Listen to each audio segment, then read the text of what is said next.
এবং পরবর্তীকালে যে কথাটা বলে হেনা সাহেবের কথা যেটা বললেন, আমাকে নেত্রী শুধু একটা কথা বললো যে যা করার আমি করতেছি, হেনা আমাদের কোঅর্ডিনেট করতেছি, এইটুকু জানি আমি। তারপরে উনি যে কথা বললেন, আমি একদিন সোনাগাঁয়ে একটা মিটিংয়ে যাচ্ছিলাম, দেখলাম যদি চা খাচ্ছিলাম, আমাকে ডাকলো যে ভাই বড় ভাই কী করেন, আমি বললাম মিটিংয়ে যাচ্ছি।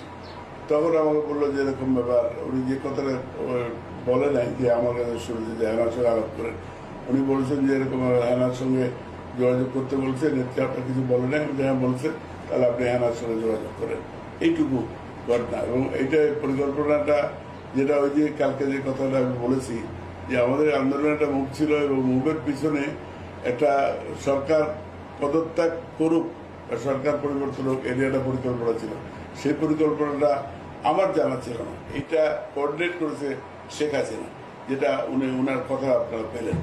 এখন সেখানে 70 জন এমপি বাগানো, তাদের পেমেন্ট করার ব্যাপারে উনি যে বললেন যে ওনাকে দায়িত্ব দিয়েছিল, উনি টাকা জোগাড় করে দিতেন। তো এই জিনিসগুলো নিশ্চয়ই সেখানে পরিকল্পনা ছিল। উনি অনেক পরিকল্পনা করেছেন অন্যকে নিয়ে, আমাদেরকে বলেন, আমাদের শুধু বলেছে যে বাইরের মুভমেন্টটাকে। বুঝলাম না উনি কাকে সম্বোধন করেন? উনি আব্দুল আল মিন্টু সাহেবকে। আচ্ছা আচ্ছা। না, কিন্তু আপনি যে বললেন যে আরো কাকে নিয়ে পরিকল্পনা করেছে, আর কাকে নিয়ে পরিকল্পনা করেছে, সে কে কে?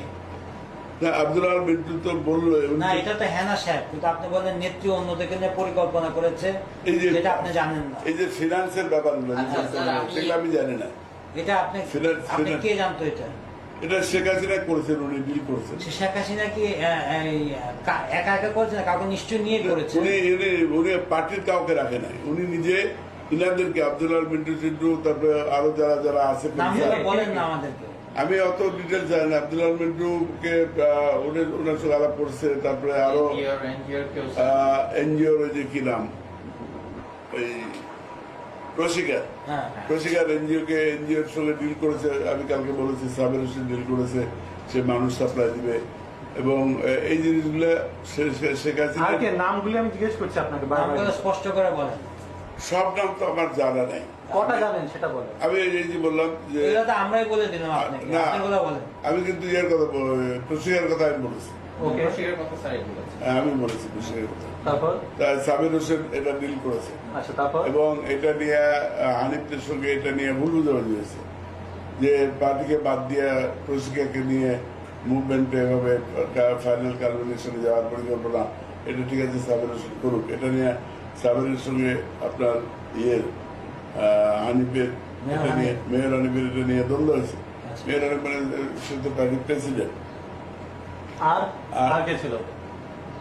আর ছিল যারা আর্থিক যে সহযোগিতা করতো আর কি, যে আর্থিক সহযোগিতা ওনাকে করতো, ধরেন আব্দুল্লাহ আল মিন্টু করতো, তারপরে আপনার ওই যে হারুন সাহেব করতো, তারপরে Abdullah Harun, issue Abdullah Harun financial help গুলো করতো তাকে, আর তারপরে সালমান করতো, সালমান এফ রহমান, আর তারপরে লোটাস কামাল করতো, আর এরা করতো, এরাই কোঅর্ডিনেট করে নিয়ে আসতো।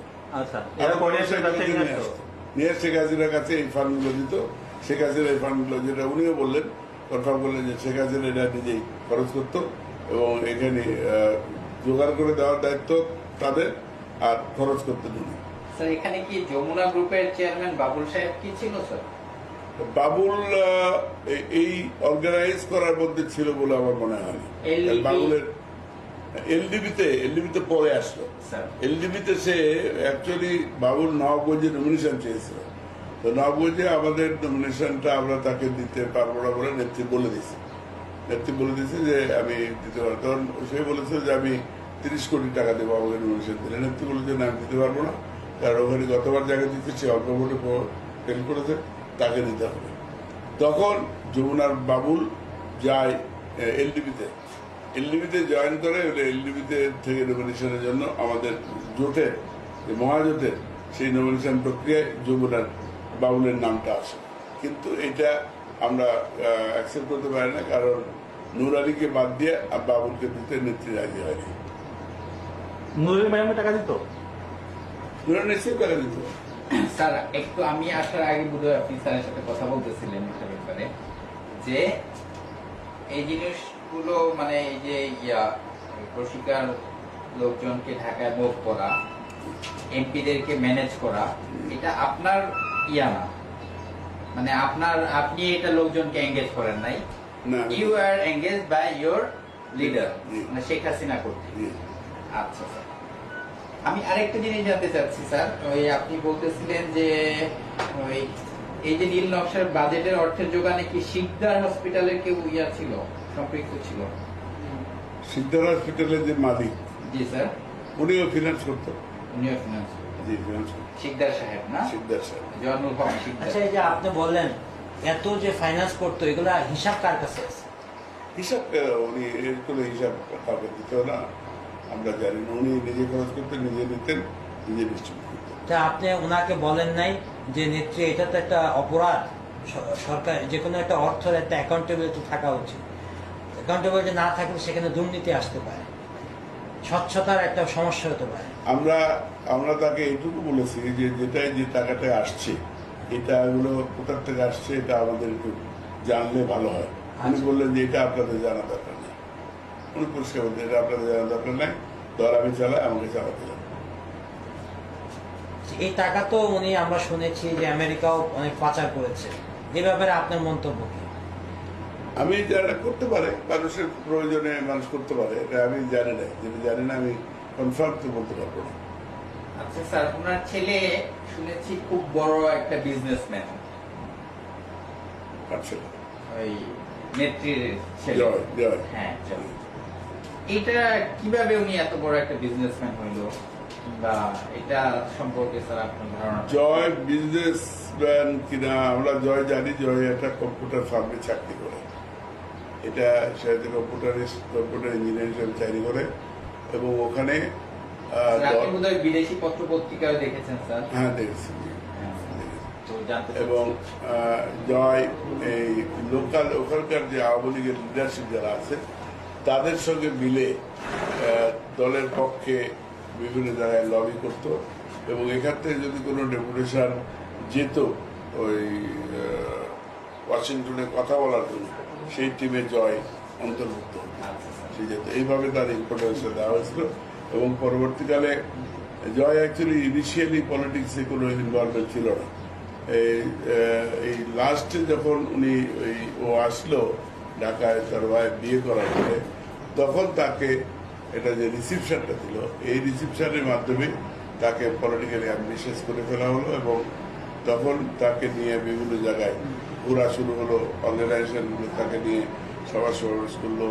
তারপরে নেত্রী ঠিক করলো যে ঠিক আছে, তার বাবার যে কনস্টিটিউয়েন্সি রংপুরে, সেখানে পীরগঞ্জে, সেখানে সে গ্রাজুয়ালি নিজে ডন্ডবঞ্জন ওখানে যে মিটিং করেছে, পাবলিক গ্যাদারিংয়ে অ্যাড্রেস করেছে এবং ধীরে ধীরে তাকে নেত্রী আইডিয়া ছিল আগামী ইলেকশনে তাকে নিয়ে এসে ওইখান থেকে পার্লামেন্টারি ইলেকশন করানো বা উনি করে পরবর্তীকালে বাই ইলেকশনে উনাকে করানো। ইট ওয়াজ হার প্ল্যান এবং সেভাবে তাকে পার্টিতে ইনভলভ করার চেষ্টা করা হয়েছে। না, তা ঠিক আছে স্যার, আমি টাকার উৎসটা মানে যে এটা আমার ক্লিয়ার হলো না স্যার। যে তার সাথে বললাম টাকা এইভাবে উনি মানে দেশের বাইরে যে করে হ্যাঁ। ডোনেশন নিয়ে হুম, যে টাকাটা হয়েছে, ওইটার মাধ্যমে এত টাকার মালিক হয়েছে।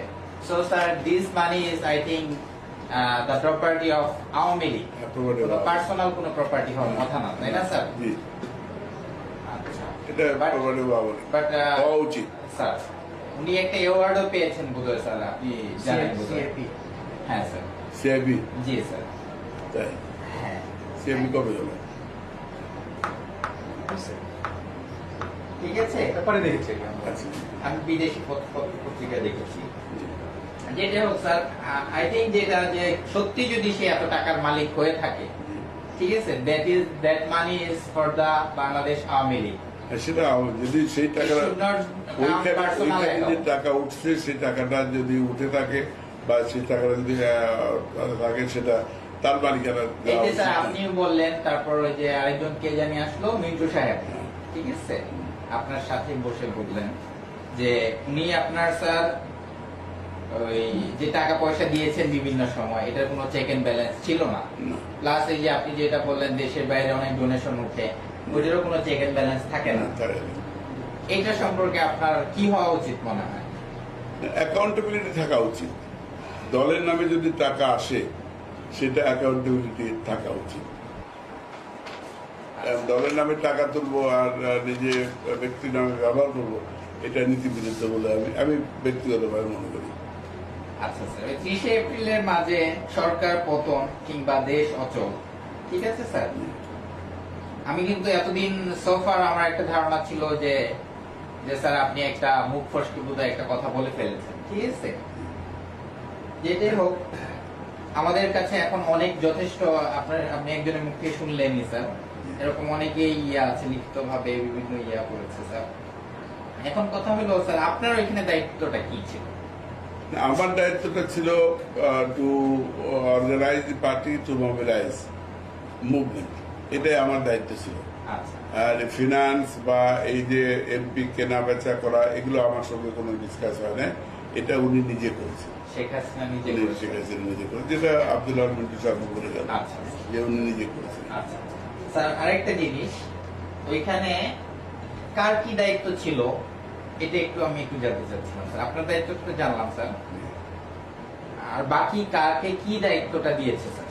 এগুলো ওই অন্য পলিটিক্যাল যারা লিডার যারা আপনি প্রশিকারটা কথাটা বলেছেন, বলেছে যে এটা সাবের এটা ডিল করেছে। ডিল করেছে। আর প্রশিকার যে কাজী ফারুক সাহেব আছে, ওনাকে দায়িত্ব দেওয়া হয়েছিল যে লোকজন মোবাইলাইজ করবে জি। প্রশিকার লোকদেরকে। জি। এখানে কি আওয়ামী লীগ পার্টিসিপেট করবেন? আওয়ামী লীগের যে নেতা কর্মীরা আছে, আওয়ামী লীগ অ্যাকচুয়ালি ঘটনাটা তো ওইখানেই হয়েছে।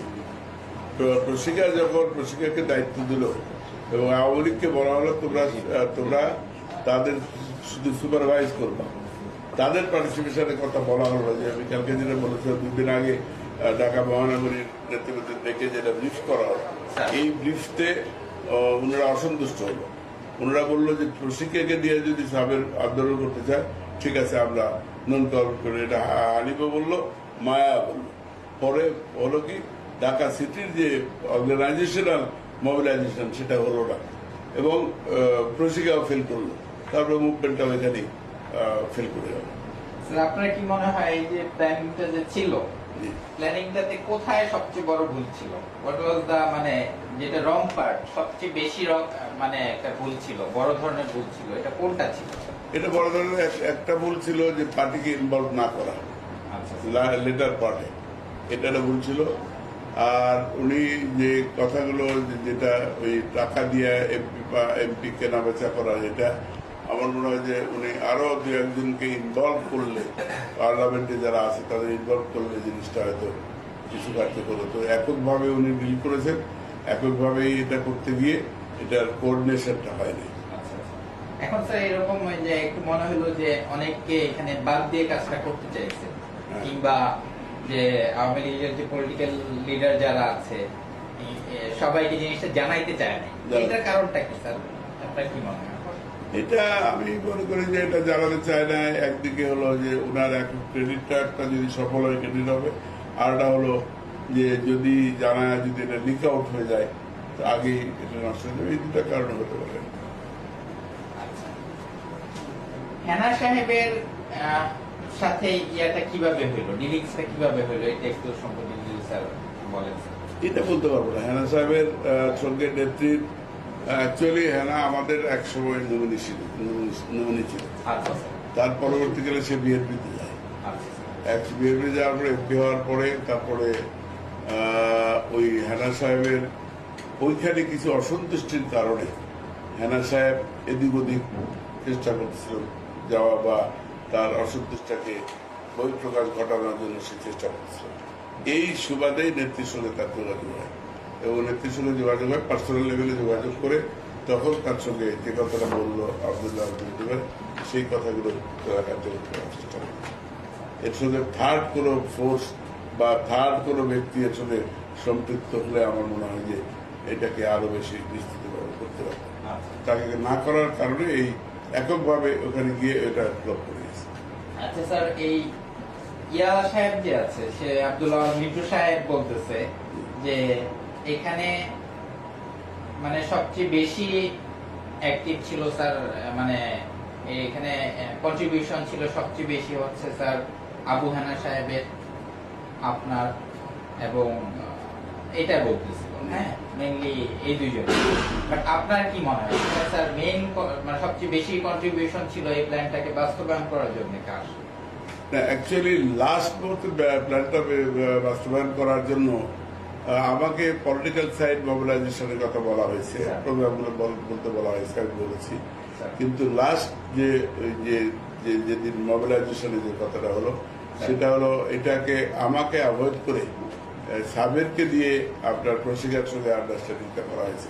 এটা আমি কি করে জানলাম, যখন এই যে এই লাস্ট এই যে জুন ফেব্রুয়ারিতে জানুয়ারি যে ইলেকশন আগে একটা গভর্নমেন্ট এগেন্সে যেটা আন্দোলন হচ্ছিল, এই সময় একদিন আমাদের এই ফারুক সাহেব আমার কাছে আসে, উনি বলেন যে আমি আপনাদের এই আন্দোলনে আমি অংশীদার থাকতে চাই। তা আমি বলেছিলাম যে আপনি অংশীদার, আপনি তো একবার ফ্লোপ করাইছেন, আবার সেভাবে ফ্লোপ করাবেন নাকি? তো বলে আপনার সঙ্গে তো আমার আলাপ হয় না। আমি যে আপনার সঙ্গে আমার সঙ্গে আলাপ না হয় আমাদের দলের লোকের সঙ্গে আপনার আলাপ হয়েছে এবং আপনি ফ্লপ করেছেন।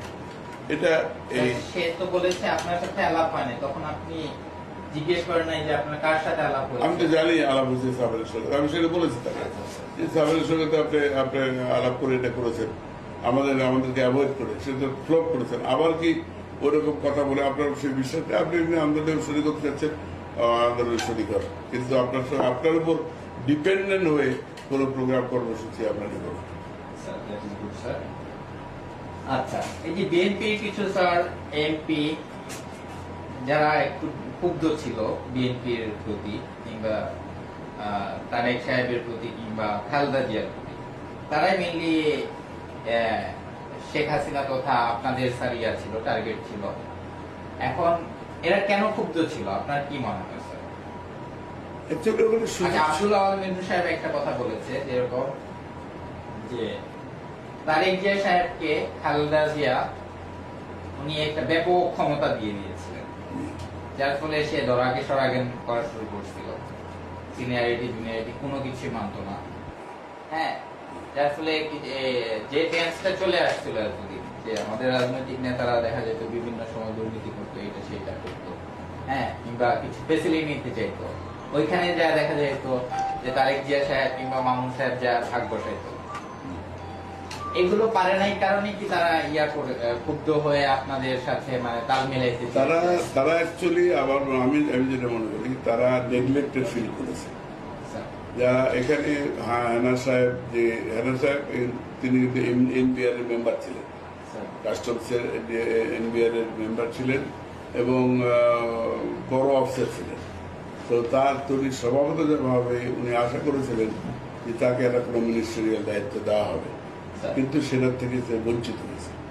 এই ক্ষোভটা তার ছিল এবং এই ক্ষোভের সঙ্গে আরো অনেকে হয়তো তার সঙ্গে সেই বিক্ষুব্ধ ছিল বিএনপির বহু এমপি, যারা পার্সোনাল লেভেলে আমাদের সঙ্গে কথা বলতে বাড়িতে ইয়ে নাই, কথা মূল্য হয় না, কিন্তু পার্টি ছেড়ে আসার মতো এরকম কথা তারা কোনোদিন আমাদের কাছে বলে না। বন্ধু বান্ধব যারা আছে তারা বলে যে ভাই এভাবে আর পার্টি করা যাবে না, করা যায়, তারিখ দিয়ে আধিপত্য, তাকে তার আধিপত্য মেনে রাজনীতি করা যাবে না, এর পার্সোনাল লেভেলে অনেকে আমাদের বলে। এখন সেই সেন্টিমেন্টটাকে কাজে লাগানোর দায়িত্বটা হেনা সাহেব নিয়েছিল নেত্রীর সঙ্গে আলাপ করে, এবং সেখানেই সে বলেছে যে কথাটা উনি আব্দুল রহমান বললেন, যে সে বলেছিল যে এদেরকে 70 জন এমপিকে নিয়ে আসতে গেলে 70 লাখ টাকাও লাগতে পারে। নেত্রী সেটা বলেছে, ঠিক আছে আমি টাকা দেব, আমি দেব, এবং সেই টাকাটা জোগাড় করার জন্য আব্দুল্লাহ আল মিন্টুদের সহযোগিতা চেয়েছিলেন। আচ্ছা স্যার, আরেকটা জিনিস, যেরকম আব্দুল আওয়াল মিন্টু সাহেব সে কিছু জিনিস স্বীকার করে নিয়েছে। হ্যাঁ, এখন স্যার আমি আপনার কাছ থেকে একটু জানতে চাচ্ছি যে আব্দুল আওয়াল মিন্টু সাহেব তার সহযোগী নূর আলীকে নিয়ে রাশিয়া থেকে যে MiG-29 কি বিমান কিনলো, যে হ্যাঁ, তারপর দক্ষিণ কোরিয়া হতে যে ফ্রিগেটটা কিনলো, ওইখানে অনেক আর্থিক দুর্নীতি হয়েছে। এটা সম্পর্কে কি স্যার কিছু বলবেন আমাদেরকে? আর্থিক দুর্নীতি হয়েছে আমরা শুনেছি, মামলাও আছে, এটা মামলা হয়েছে, মামলা কোর্টে পেন্ডিং আছে। আমরা শুনেছি যে এখানে কিছু আর্থিক অনিয়ম হয়েছে, এটা আমরা নেত্রী জিজ্ঞাসা করছি। উনি বললেন যে না, আমি আর্থিক দুর্নীতি বড় আমি সেভ করেছি, আমি নেগোসিয়েশনে অনেক দাম কমে নিয়ে আসছি, সেই সেভ করেছি।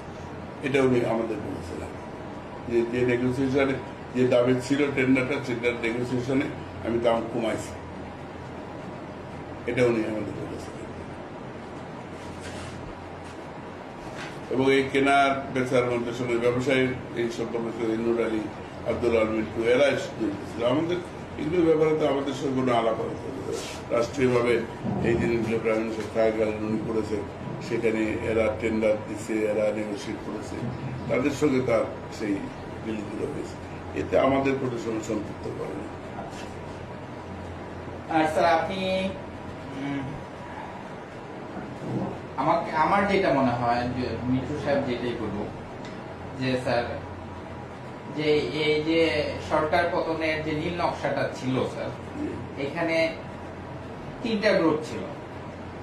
3টা গ্রুপের প্রধান ছিল আমার জানা মতে আব্দুল আওয়াল মিন্টু। সে যেটাই বলুক, আমার ধারণা যেটা। আর কয়েক যেরকম এটিওর লোক ছিল, যে কাজী ফারুক সাহেব, তারপর আরেকজন সাবেক সভাপতি ছিল এবিসিসিআই এর ইউসুফ আব্দুল্লাহ হারুন। এখন আমার ধারণা হইল যে এই যে 3টা গ্রুপ ছিল স্যার, এই গ্রুপের প্রধান ছিল আব্দুল আওয়াল মিন্টু। আপনার এই সম্পর্কে স্যার আব্দুল আলমিনের একটা ডিসস্যাটিসফ্যাকশন ছিল। তারা মেয়রের নমিনেশন দিতে চেয়ে তাকে দেয়, সে প্রিপারেশন নেওয়ার পরে তাকে ডিপ্রাক্ট করা হয়েছে। এটা তার একটা বিক্ষোভ ছিল। হয়তো সেই বিক্ষোভটাকেও সে ইউটিলাইজ করার চেষ্টা করেছে এই সুযোগে, থাকতে পারে। মানে আমার ধারণা হলো সেই হচ্ছে, সে যদি অন্য কারো কথা বলেছে, ঠিক আছে, আমার ধারণা হলো সে বলছে আমি ছিলাম, এই ইয়েতে আমি ছিলাম, এটা সে মেনে নিচ্ছে, কোনো সন্দেহ নাই।